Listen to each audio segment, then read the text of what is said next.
Valence, Toulon, Marseille, Nanterre, plusieurs prisons ont été ciblées par des attaques coordonnées dans la nuit du 14 au 15 avril. À Luynes, dans les Bouches-du-Rhône, comme à Valence, des voitures ont été incendiées sur le parking de l'établissement. À Toulon, ce sont 15 impacts de tirs à l'arme automatique qui ont visé la porte de la prison. Les établissements pénitentiaires de Nanterre, de Villepinte ou encore de Nîmes ont aussi subi des dégradations. L'École nationale d'administration pénitentiaire d'Agen a également été la cible d'une attaque.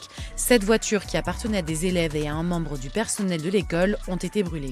À proximité des dégradations, des tags ont été constatés. La majorité des tags qu'on voit, ils siglent DDPF, qui voudrait dire droit des prisonniers français. D'après une source proche de l'enquête, c'est un mouvement qu'on identifie comme proche des mouvements anarchistes. Il y a un contexte, c'est vrai que l'administration pénitentiaire se réforme en ce moment. En tout cas, il y a le projet du garde des Sceaux, vous savez, Gérald Darmanin, de construire ces prisons de haute sécurité. Est-ce que c'est une réponse à ces prisons de haute sécurité que certains pourraient dire portent atteinte aux droits des prisonniers ?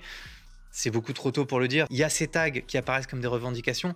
Même ça, j'ai envie de vous appeler à la prudence parce que c'est pas parce qu'on tag un slogan qu'on est vraiment de ce mouvement-là. Une enquête a été ouverte et c'est le parquet national antiterroriste qui se charge de l'affaire. Le ministre de l'Intérieur Bruno Retailleau a réagi sur X après ces attaques. Je condamne fermement ces actes et j'ai donné cette nuit instruction au préfet, aux côtés des services de police et de gendarmerie, de renforcer sans délai la protection des agents et des établissements. Gérald Darmanin, ministre de la Justice, se déplace ce mardi à Toulon pour apporter son soutien aux agents pénitentiaires.